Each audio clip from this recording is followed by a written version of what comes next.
What's up, folks? So today we're going to be discussing The Unremembered Empire by Dan Abnett. It is the 27th book in the Horus Heresy series, which is a Warhammer 40k series. Now, I haven't discussed Warhammer 40k on the channel in quite a while, so I figured this would be a good opportunity to hop back in and let you guys know where I'm at with the Horus Heresy, since I've made it through quite a few books since the last review. I will be discussing some spoiler topics in the second half of the video, so be sure to check the time codes down below. I'll make sure it's pretty obvious when I'm getting into the spoilers. But without further ado, let's just get into the spoiler-free review. Now, I do think this book is very good. I really enjoyed it, especially the first half of the book. I very much enjoyed. But I do have some complaints after completing it. Now, it's written by Dan Abnett, who is obviously the premier 40k writer. He is definitely in true form at the beginning of the book with his world building skills. Now, Dan Abnett just does such a good job of bringing the reader into the environment of Warhammer 40k and making it feel easy to believe that all of these crazy things that do exist within the world of Warhammer 40k. Because that can be the thing that turns people away from this series, is that there's just so many different fantastical elements that it begins to get a little bit hard to wrap your head around. And I think Abnett in particular does a very good job of making the series accessible to a larger audience. Especially in the intro to the book. I don't think this isn't any spoiler related or anything, but the book is about Roboute Guilliman, who is the Primarch of the Ultramarines. And at the very start of the book, Abnett just does such a good job of setting the scene with Guilliman in the palace on Macragge, really putting the reader inside the head of this Primarch. Roboute Guilliman is renowned for his practical and theoretical theories about life and operating in the field. And so you very much get into that whole ethos at the start of the book, and essentially how he's going to apply those things to the fact that he was betrayed by one of his closest brothers, Horus. And so I found all of that very interesting. I'm going to keep this spoiler free here, but the issue I had with the book is that as we get farther along, a lot of this great world building elements keep up, and there's the inclusion of a couple more Primarchs into the story, which was really fun and entertaining. But without giving away the details right here, I'll just say that there's this clash of storylines later in the book that on the one hand is pretty epic and interesting, and it's a convergence of sorts, if you're familiar with what a convergence is from Malazan. But this book is quick. That's the thing. This book is pretty quick. It's around 400 pages long, so there wasn't a lot of time to properly introduce these characters.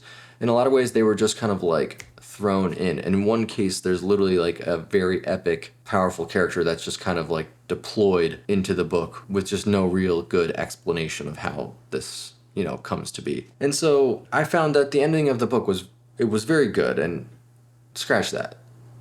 I found that the ending of the book was satisfying, and I liked the place that it left us off at in the series. I feel like it's a really good jumping off point for the back half of the Horus Heresy.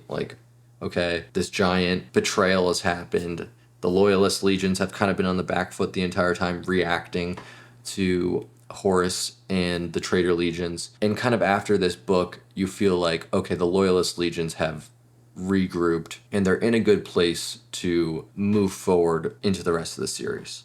But the way that this was achieved in the book, it just felt a little bit oh, there were all these plot things that had to happen in order to put our main characters in the correct place by the end of the book. So Abnett was just kind of forced to include them, or forced to include these different moments that kind of accelerate the plot.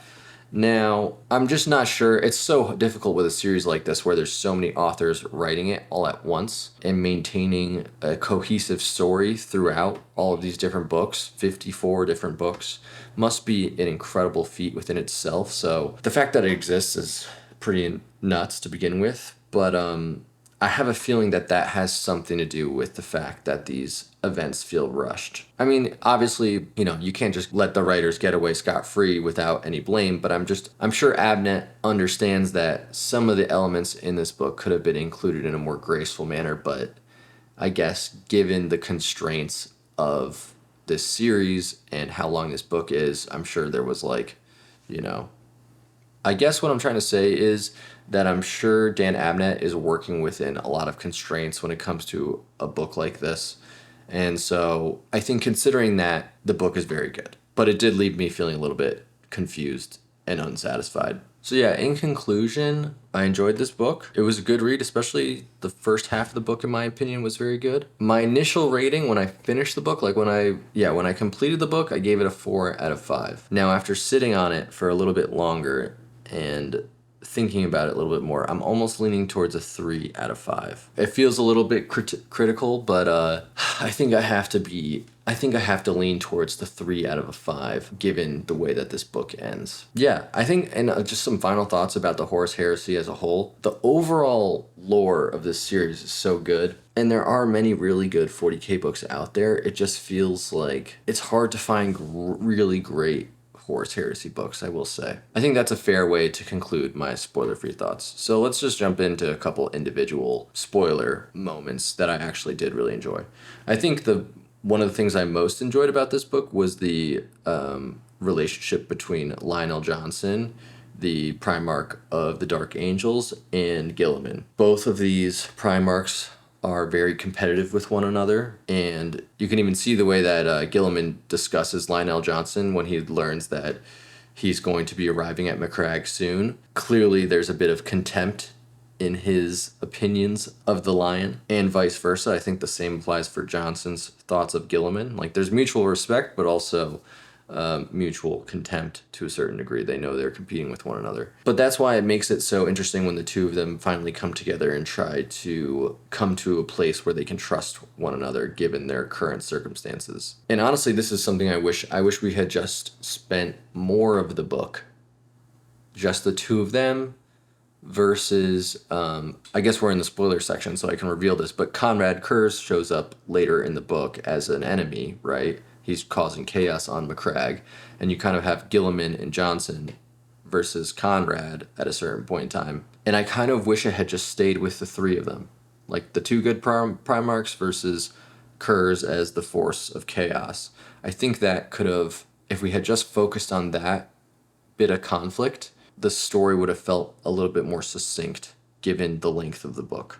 Instead, we had to include like Vulcan and the Perpetuals that were included in the book, and I felt like that was just too many different elements to really cover in a concrete way. Don't get me wrong, I love the Perpetuals. The Perpetuals, I think, are a very interesting addition to the Horus Heresy. I'm not too familiar with the lore of the Cabal. Like, I haven't gone in that deep or done the research yet, especially because I'm just not trying to spoil the series for myself. I know a lot of spoilers, I guess, about the lore in general moving forward in the series. I know some things that are going to happen, but I don't really know what happens with the Cabal, so I'm leaving that to be revealed to me in the books. I've been purposely avoiding lore videos and like things on the wiki, etc. So for me, the Cabal is very interesting, and the inclusion of John Grammaticus and Damon Prytanis was like, at first I was like, oh sweet, we got a little bit more information about these people.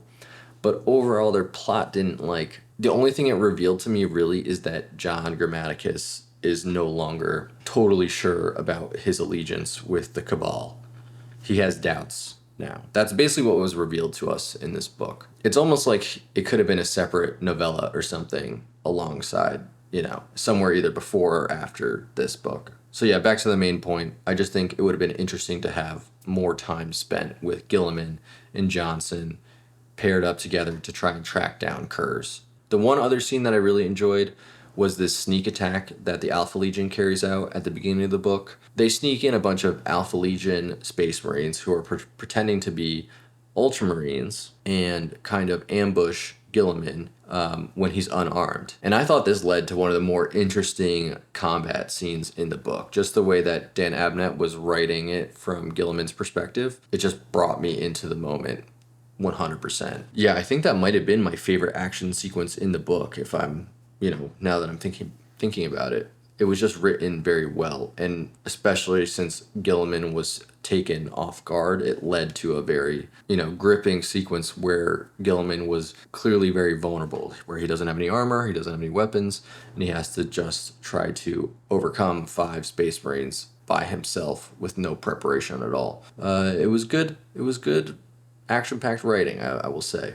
All right, last thing we'll discuss in this review is the concept of Imperium Secundus, which is essentially one of the main themes of this book, is that Guilliman is establishing a second Imperium. Not, in his eyes, it's not another Imperium, it's just a continuation of the Imperium of mankind that the Emperor created. But given the fact that the Astronomicon has gone out and there's no communication that can be had between Ultramar and Terra, Guilliman has to assume that Terra might have fallen to traitor forces, and so if that is the case, then he has to do his best to maintain the Empire's current state through this off-branched empire called Imperium Secundus, and that is essentially going to be based around the 500 worlds of Ultramar. I thought it was a cool concept. It makes sense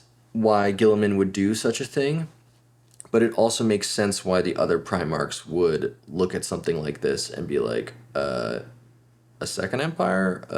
Aren't we fighting somebody else who's trying to create a second empire already? You know, it provides a good bit of conflict between the other loyalist Primarchs. Like, it's a practical thing that has to be done to some degree, but also is definitely going to rile the feathers of the other Primarchs who are already on the defensive. And as we already know, based on the other books, you know, Terra hasn't fallen yet. It's very much still exists. So it'll be curious to see if there's any consequences for Guilliman and his declaration of the Imperium Secundus. I doubt there will be, but it's something to think about. Yeah, so I think I'm going to wrap up the video there. Book was good. Enjoyed it. It had some very strong moments. Had some things that I didn't really like about it that detracted from the overall experience, but overall it was another step forward in this epic that is the Horus Heresy. I'm not reading every book, but I'm reading all of the ones that seem to have the most important information. Probably another 20 or so books to go. Yeah, I'm looking forward to finishing up the series. Really, the whole goal of just trying to read the Horus Heresy is so that I can read the Siege of Terra with actual context of what has happened leading up until that point. That is what I'm looking forward to the most. This series really is awesome. Like, there's so many, when it hits good, it hits so good. It's just, there's so many low points along the way where you're like, oh, this book is just not, it's just not that quality. I think at the end of the day, it is, if you're into the 40K, it's worth it to slog on through it. Or I mean, honestly, I'm not really far enough to say, so who knows? Maybe I'll hate the series by the end of it. We'll see. If you like the content I'm putting out on the channel, drop a like on the video down below. Maybe drop a comment so we can have a bit of a conversation. Subscribe to the channel for more videos, and I will see everybody in the next one.